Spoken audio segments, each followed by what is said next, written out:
안녕하세요, 초코명리입니다.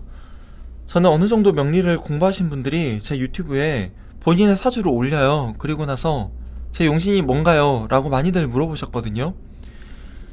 그래서 용신에 대한 오해를 좀 바로잡아야겠다 싶더라고요. 용신에도 수없이 많은 종류가 있습니다.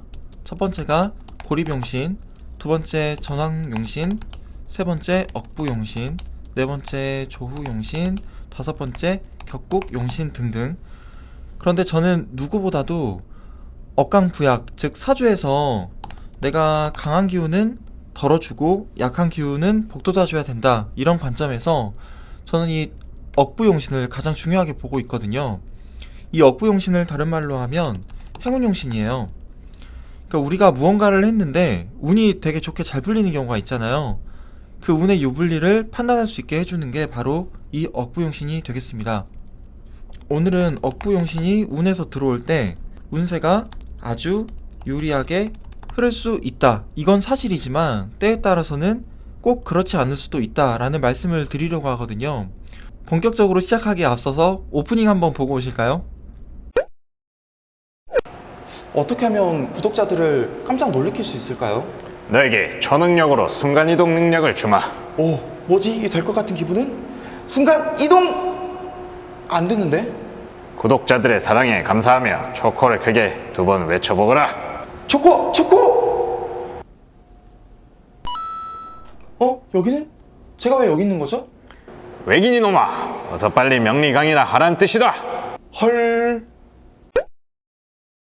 분명 어이가 없으시겠지만 편제가 용신인 사람은 유머러스함이 있어야 돼요. 제가 편제가 용신인 사람이라서 사람들을 웃기게 하기 위해서 이런 말도 안 되는 오프닝을 만들었구나, 뭐 이렇게 가볍게 생각해 주시면 감사하겠습니다. 자, 그럼 오늘도 한번 시작해 볼까요? 억부용신이 내 사주에 들어왔는데 운이 유리하게 흐르는 게 아니라 그 반대로 흐른다, 이게 어떤 말일까요? 언제 용신이 들어오는데 운이 유리해지는 게 아니라 그 반대로 운이 불리해지는 걸까요? 여러 가지 경우일 수가 있어요. 첫 번째가 용신이 기반되어서 기구신으로 바뀔 때입니다. 제가 가지고 온 이 사주를 보시면 기토일간인데 지지가 전부 다 목이잖아요. 목은 토를 극하죠. 이 사주는 아주 신약한 사주예요. 극토로 신약한, 극신약한 사주입니다. 그러면 이 일간인 기토를 최우선으로 지켜야 돼요. 그런데 이 목의 관성의 기운은 바로 내 목을 치는 기운이잖아요. 이 목의 기운을 화가 설기해서 그대로 일간으로 토스를 내주죠. 이 사주는 용신이 토일간입니다.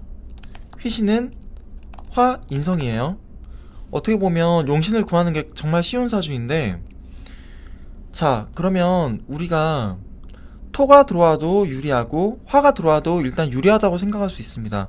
그런데 이런 도식적인 생각을 꼭 버려야 되는 게 왜 그러냐면요, 예를 들어서 이런 운이 온다고 칠게요. 화가 들어오니까 당연히 나에게 도움이 된다고 생각을 할 수 있지만 원국에 있는 신금하고 병화가 병신합수를 합니다. 그래서 여기에 있는 병화들은 전부 다 뭐로 바뀌죠? 수로 바뀝니다. 수로. 이러면 나에게 도움이 되는 용신의 기운이 기구신으로 바뀌면 운이 엄청나게 불리하게 흘러요. 이렇게 합화가 되어서 간지가 다른 오행의 성격으로 바뀐다, 이거를 뭐라고 하냐면 기반이라고 합니다. 기반. 그래서 용의신이 들어오는데 내 원국에 있던 어떤 글자와 합화해서, 아니면 대운에 있는 어떤 글자와 합화해서 다른 오행으로 바뀌는 건 아닌지, 이걸 꼭 따져보셔야 돼요. 두 번째는 용신이 들어오는데 용신이 쟁충을 맞거나 삼쟁충을 맞을 때입니다. 이럴 때도 운이 부정적으로 흐를 수 있어요. 제가 또 가지고 온 사주를 보면요, 이분은 신금일간이시잖아요. 그런데 이 신금이 지지에 있는 신금의 경금, 여기에 뿌리를 내리고 있기는 해요. 근데 보시면 월지하고 일지라고 하는 사령부가 전부 다 수죠. 이분은 수가 아주 잘 발달이 되어 있는 구조입니다. 그래서 제가 웬만해서는 관성을 용신으로 잡지는 않은데 일간이 튼튼하게 뿌리를 내리고 있고 식상이 강할 때, 이때는 한정적으로 관성을 용신으로 잡아요. 이런 사주가 딱 그런 케이스거든요. 아까 배웠던 걸 복습하면 이분은 이런 운이 들어온다고 했을 때 병화가 신금하고 합을 해서 수로 바뀌죠. 이때는 운이 정말 불리하게 흐릅니다. 그런데 이런 경우는 어떨까요? 지지에 사화가 들어오잖아요. 그럼 우리가 잘 아는 그 충이 있죠. 사이충. 이럴 때 사화가 해수하고 어떻게 충을 하죠? 삼쟁충을 하죠. 삼쟁충. 제가 이걸 사람으로 비유를 하면 사화는 한 명이 있는데 해수가 3명이나 되는 거예요. 그래서 충을 하더라도 너무너무 세게 충을 해서 사화가 깨질 수도 있는 해가 되는 거죠. 이 지장간을 보시면 사화가 무토, 경금, 병화잖아요. 해수는 무토, 간목, 임수죠. 그러면 이 지장간을 잘 보셔야 돼요. 어떻게 되냐?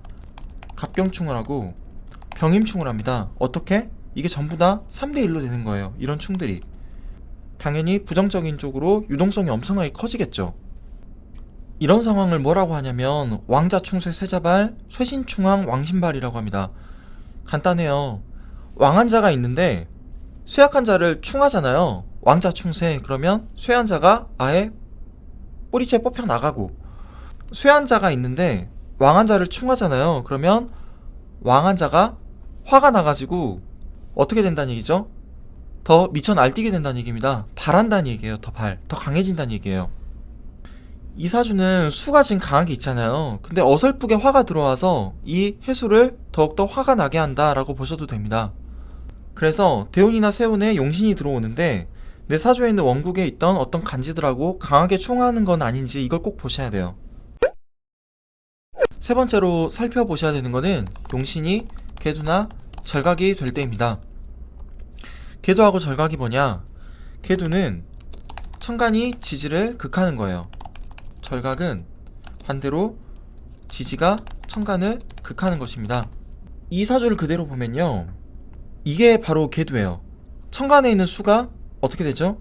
지지, 사화를 극하죠. 그러면 이 사주에서는 사화가 나에게 되게 도움이 되는 용신인데 어떻게 되나요? 용신이 힘을 잃는 거예요. 게다가 해수하고도 강하게 삼생충을 하니까 이때는 어떻게 해석을 해야 될까요? 어떻게 행동을 해야 되는 걸까요? 용신이 오는데 용신의 힘이 미약해지는 거잖아요. 아니면 불안정한 방향으로 어떻게 되죠? 변동성이 커지죠. 그래서 어떻게 해야 될까요? 이게 중요하죠. 용신이라고 해서 와 나한테 무조건 좋다 이렇게 보는 게 아니라 당연히 보수적인 전략을 세워야 하겠죠. 이게 핵심입니다. 그대로 당할 수는 없잖아요, 우리가. 그쵸? 자, 네 번째. 이게 본격적으로 제가 오늘 영상에서 설명드리려고 하는 내용입니다. 내가 사주에서 중요하게 쓰고 있는 간지가 있어요. 근데 이 간지의 힘을 용신이 빼가거나 고립시켜 버릴 때, 이때가 정말 위험합니다. 그리고 다섯 번째가 있어요. 조우적으로 사주에 용신이라고 하더라도 용신이 들어오는데 그게 조우적으로 사주에 불균형을 초래할 때, 이때도 운이 부정적으로 흐를 수 있거든요. 제가 앞에서 설명드렸던 뭐 계두나 절각이나 기반이나 뭐 쟁충, 왕자충세 쇠자발, 쇠신충왕 왕신발, 이런 것들은 명리를 어느 정도 공부하신 분들은 전부 다 아는 내용이실 거예요. 제가 사주풀이를 하는 영상에서도 여러 번 이야기를 했던 개념이고요. 그런데 이 4번하고 5번은 현장에서 사주를 임상하는 게 아니면 잘 모를 수도 있는 개념이거든요. 이건 사주를 보면서 이야기를 하면 더 이해가 쉬울 것 같아요. 자, 이분은 임진일주 남성분입니다.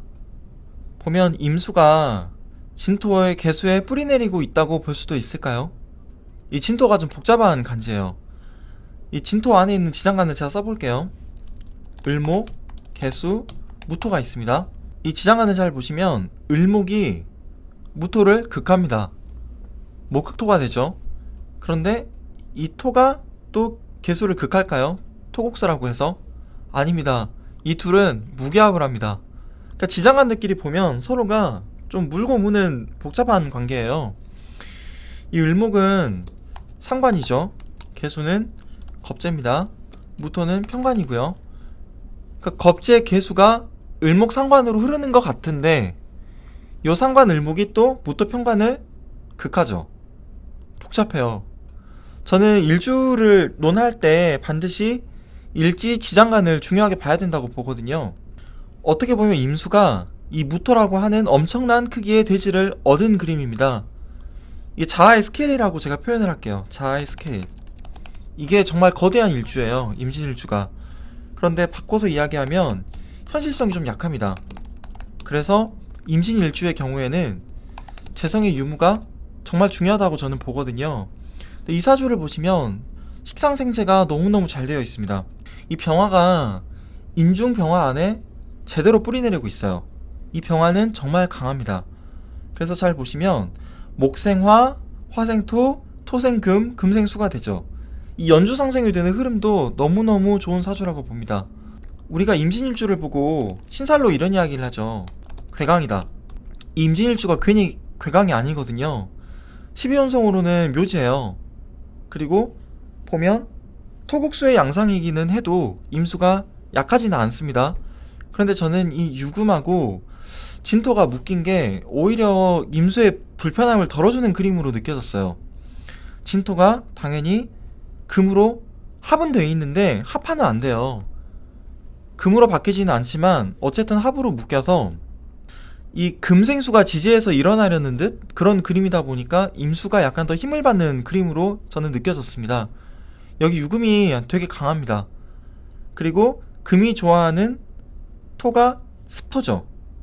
그래서 기토나 진토라고 하는 이 습토들이 유금을 아주 강하게 생해지고 있어요. 이제 이 사주의 용신을 한번 찾아볼 거예요. 제가 잠깐 다른 이야기를 또 해볼게요. 저는 사주를 해석할 때 최종적으로는 업부용신을 찾는다 그랬죠. 이게 바로 행운용신이고요.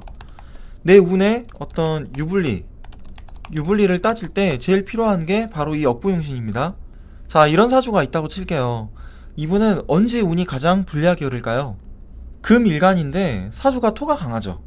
그러면 금하고 토가 강한 사주인데 너무너무 쉽습니다. 금하고 토의 기운이 대운이나 세운에서 강하게 들어올 때, 이때가 운이 아주 불리하게 흐르는 거예요. 언제냐? 이런 때죠.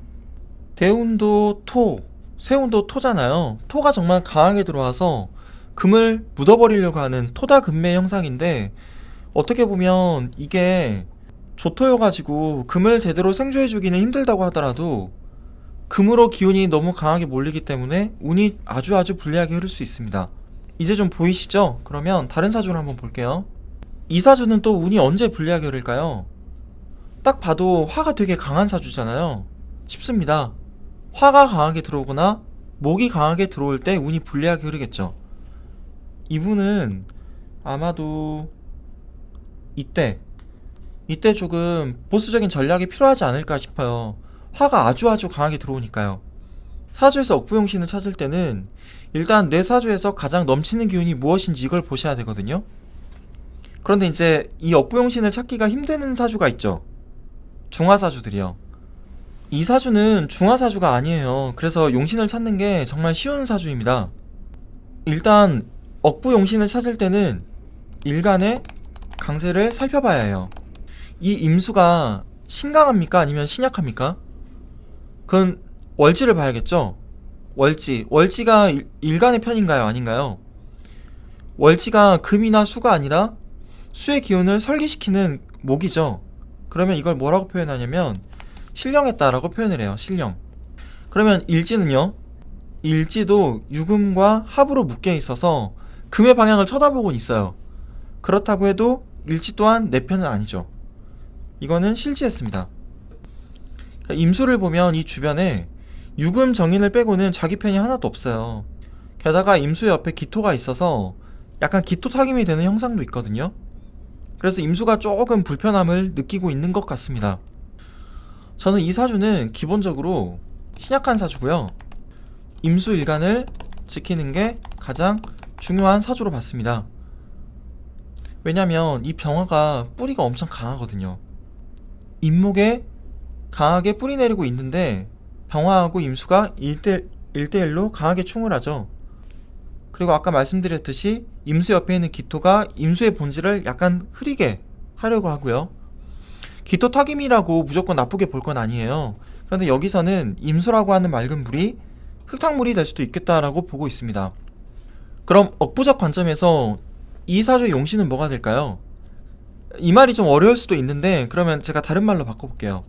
억부적 관점에서 이 사주에게 가장 필요한 기운은 뭘까요? 아니면 이 사주에서 가장 약한 기운이 무엇일까요? 이 사주에서 어떤 기운이 가장 약한지를 제가 물어보는 건데, 일간인 수를 기준으로 하면 월지가 임목이잖아요. 이 임목이 수탄기호예요. 수의 기운을 쫙 빨아들이는 간지죠. 게다가 병화가 천간에 아주 등등하게 떠있죠. 임수랑 충을하고, 임수가 당연히 버겁죠.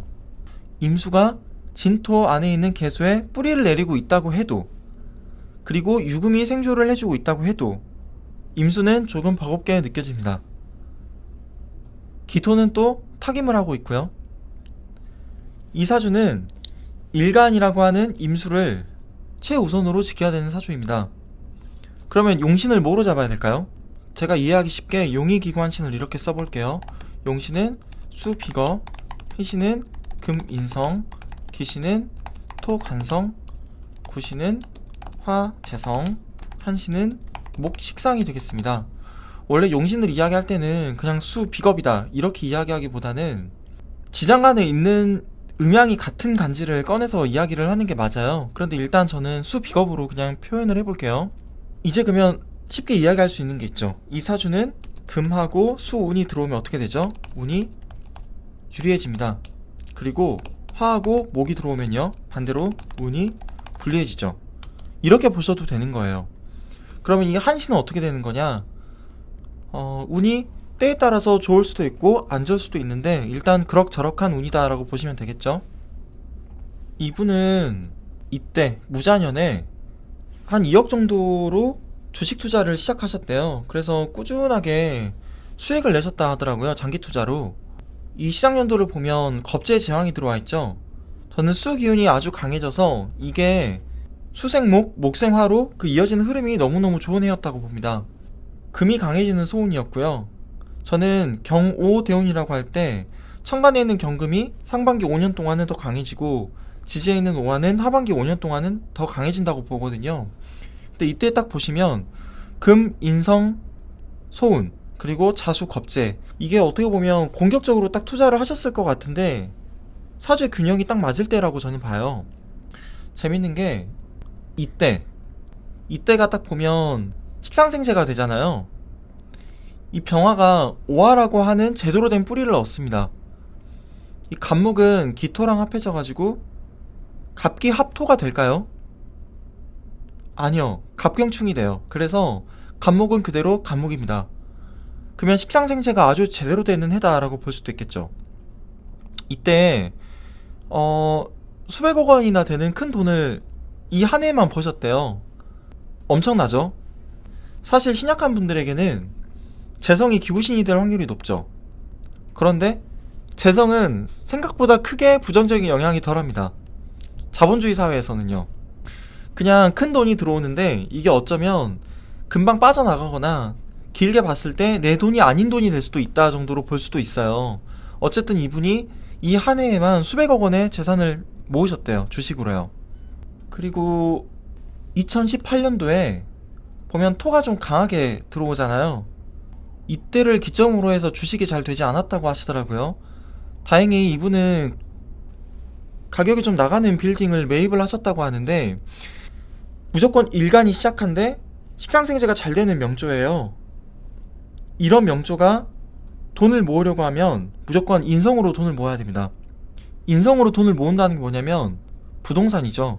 그리고 주식을 하더라도 단타를 하면 안 되고 무조건 장기적인 관점에서 투자를 하셔야 돼요. 이때는 실은 대운상 수, 소운이 이 신금이 병화하고 만나서 수로 바뀌는 애거든요. 근데 수가 들어온다 하더라도 토 때문에 크게 극을 당해서 수의 기운이 이 명조에 큰 도움이 안 돼요. 그리고 저는 실은 이 신금이 어떻게 보면 문제가 될 수 있다라고 보고 있습니다. 수가 들어오려면 금하고 같이 들어와야 돼요. 예를 들어보면 이분 같은 경우 2021년 이때 딱 보면 신금이 병화랑 합화를 해서 수로 바뀌잖아요. 그러면 어떻게 보면 나한테 가장 중요한 용신으로 바뀌는 건데 이때 가장 좋아야 되는 거잖아요. 근데 잘 보시면 이 병화가 힘을 잃습니다. 이 병화는 수로 바뀌진 않아요. 원국에 있는 병화는. 그렇지만 신금이 병화를 꽁꽁 묶어가지고 병화의 힘을 잃게 만듭니다. 이분이 이때 한 두세 번 쓰러지셨대요. 정말 죽을 뻔했다고 하시더라고요. 이때를 기점으로 어떤 철학적인 사람이 왜 살아야 되고 나는 앞으로 어떤 삶을 살아야 되는가라는 부분에 대해서 깊이 고민하시게 됐대요. 현재는 마음 공부도 하고 비우는 삶을 살려고 노력 중이라고 하시더라고요. 이게 도식적으로만 해석을 하면 수가 강해지니까 나에게 도움이 된다, 이 사주에 도움이 된다라고 할 수 있겠지만 이게 병화에 이 화 기운을 확 묶어버려요. 그래서 이분이 어떻게 보면 큰 돈을 편지의 힘으로 벌었는데 그것 때문에 본인이 쓰러진 거죠. 특이할 만한 상황이 이분 같은 경우는 작년 신축년 때 또 신월에 쓰러지셨습니다. 신금이 아주 그냥 버티컬로 들어오잖아요. 분명 도식적으로 보면 이 사주는 금이나 수가 들어오면 아주 유리한 사주예요. 그런데 이 사주가 잘 쓰고 있는 어떤 특정한 간지가 있을 때 용신이라고 하더라도 이게 이 간지의 힘을 잃게 만들거나 이 간지를 묶어버리면 이 간지와 관련된 어떤 건강 문제가 생길 수도 있다고 봅니다. 이분이 혈관질환하고 관련된 질병 때문에 두세 번 쓰러지셨던 거였어요. 그러니까 심장마비가 한번 왔다고 하시더라고요. 나이가 되게 젊으시거든요. 원래 신약한 분들은 저는 무조건 부동산으로 재산을 모으는 게 가장 좋다고 봅니다. 그게 인성이거든요. 신약한 분들이 큰 돈을 벌면 오히려 위험해질 수도 있어요. 내가 돈을 많이 벌려면 이게 신왕제왕해야 되거든요. 이 재를 강하게 움켜쥘 수 있게끔 나의 일간도 강해야 돼요. 그런데 일간이 약한 명조면 일간을 강하게 해줄 수 있는 인성과 관련된 활동으로 돈을 버시는 게 가장 좋습니다. 근데 이분은 명리 공부도 많이 하셨는데 본인이 앞으로 어떻게 살아가야 될지에 대해서도 구체적으로 계획을 세우신 분이셨고 무엇보다도 계속해서 인성을 추구하는 삶을 지금도 살고 계시는 분이셨거든요. 젊은 친구들 중에 스타트업을 하는 분들 있잖아요. 그런 분들을 도와주는 쪽으로 인생 행로를 아예 바꾸신 분이셨어요. 저는 이분이 너무너무 지혜롭게 지금 잘 살고 계신다고 생각합니다. 사실 재물은 버는 것보다 지키는 것이 더 어렵죠. 이게 약간 요요 현상 같은 게 있어요. 그러니까 약간 뚱뚱한 사람이 살을 확 뺐어요. 그런데 배가 고파서 음식을 좀 먹다가 다시 확 찌죠. 오히려 과거보다 더 찌는 경우가 있죠. 차라리 다이어트를 안 하면 모를까. 근데 신약한 분들이 재물을 버는 것보다는 저는 지키는 게 더 어렵다고 보거든요. 그래서 이분은 앞으로 부동산 쪽으로 그리고 인성을 살리는 쪽으로, 인성이라고 하면 이게 활인업이거든요. 활인업. 네, 타인의 어떤 고통이나 불행을 덜어주는 활동, 다른 사람이 다시 일어설 수 있도록 도와주는 활동, 그게 활인업인데 이분이 현재 하고 계시는 일하고 이 인성을 살리는 일이 너무너무 잘 맞아 떨어진다고 봐요. 그래서 저는 이분이 앞으로도 더 크게 되실 거라고 믿고 있습니다. 자, 두 번째 사주를 보실까요? 무진 일주신데요. 보면 이 사주는 화하고 토가 좀 강하죠. 화하고 토가 강한 사주입니다. 토 비겁이 강하기 때문에 보통은 이 토 비겁의 강한 기운을 덜어내줄 수 있는 간지들이 용신이 되겠죠. 어떤 간지일까요? 이 사주의 용신은 수재성입니다. 그리고 희신은 금 식상이고요. 인성하고 비겁이 강하잖아요. 그러면 이 강한 기운을 덜어내주는 활동이 당연히 식상하고 재성이 되는 거예요. 기신은요, 이 사주에서 가장 넘치는 기운이 토 비겁이죠. 그리고 구신은 화인성이 되겠습니다. 월지하고 일지가 어쨌든 전부 토잖아요. 그래서 이 사주에서는 토의 기운이 조금 더 강하죠. 화보다는. 한신은 목 관성이 되겠습니다. 근데 이제 보시면 지지가 조금 수의 기운으로 금방 가려고 하는 그런 느낌이 있어요. 자수와 축토는 합해져가지고 수로 가려고 하고요. 또 자진합도 되려고 합니다. 그러니까 합으로 다 묶여 있어요. 그런데 수로 가지는 않았는데, 자, 이때는 어떻게 되냐?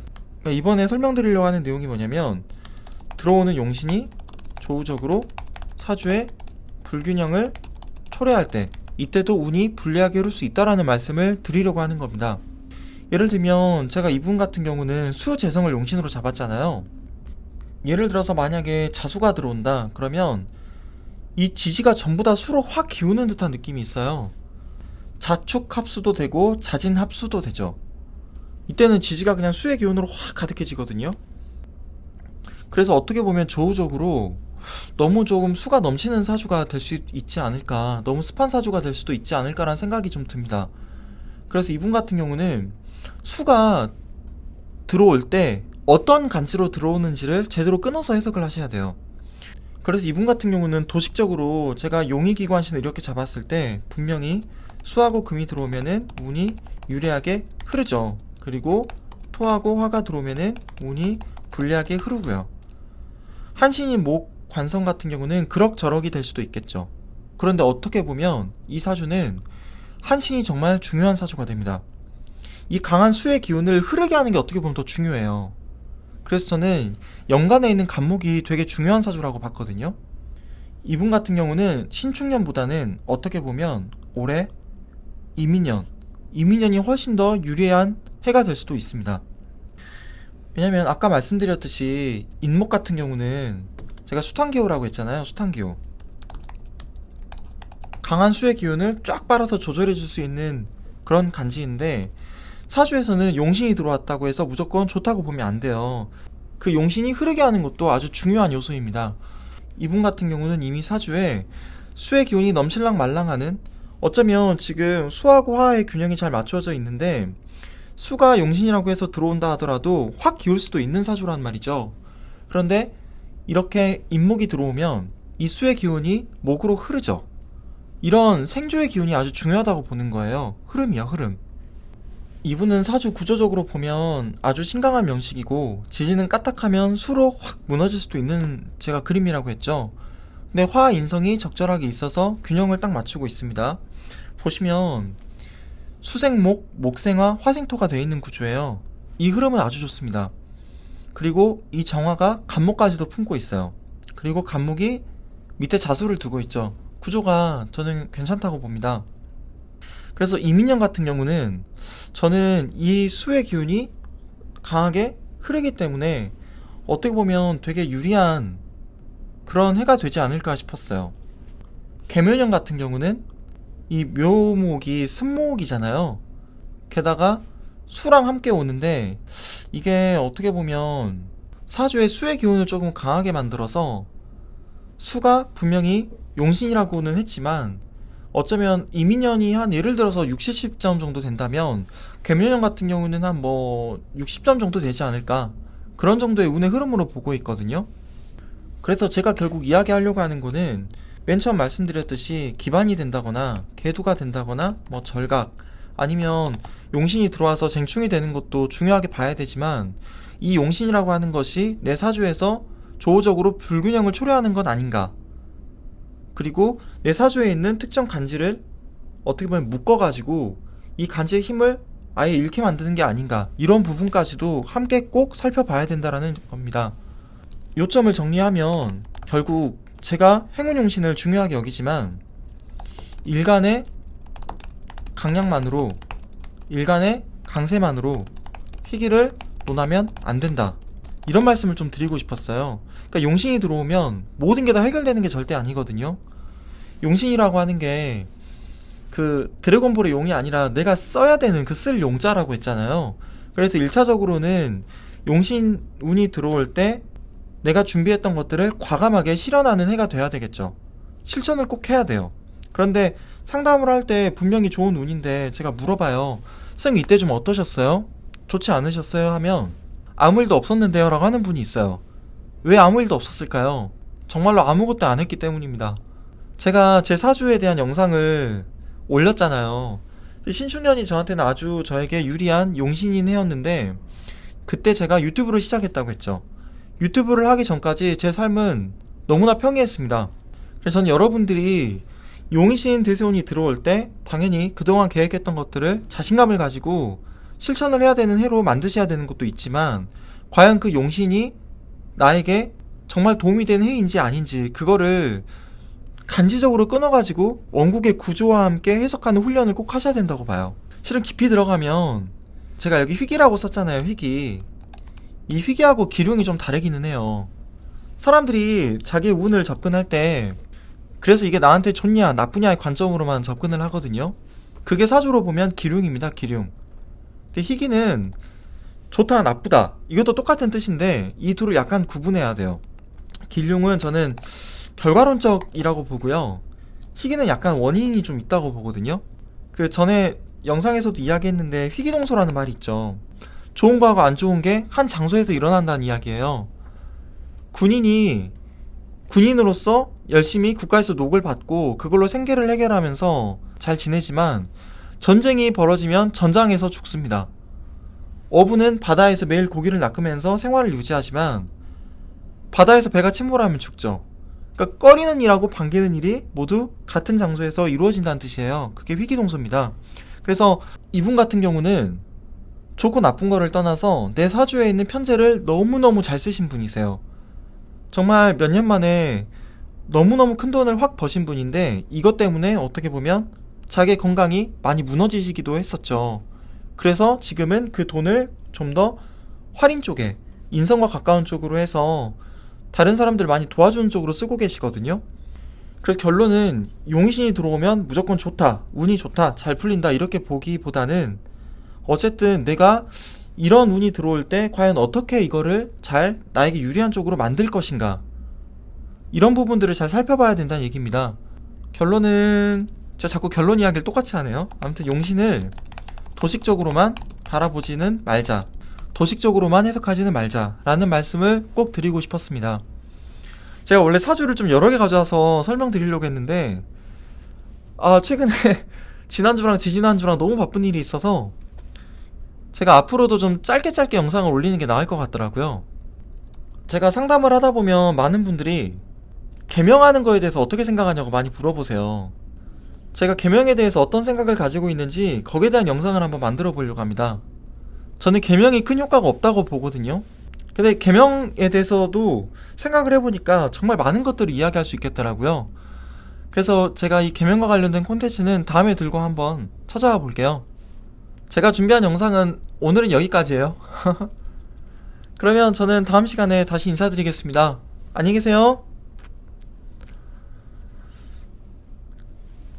끝났다. 끝.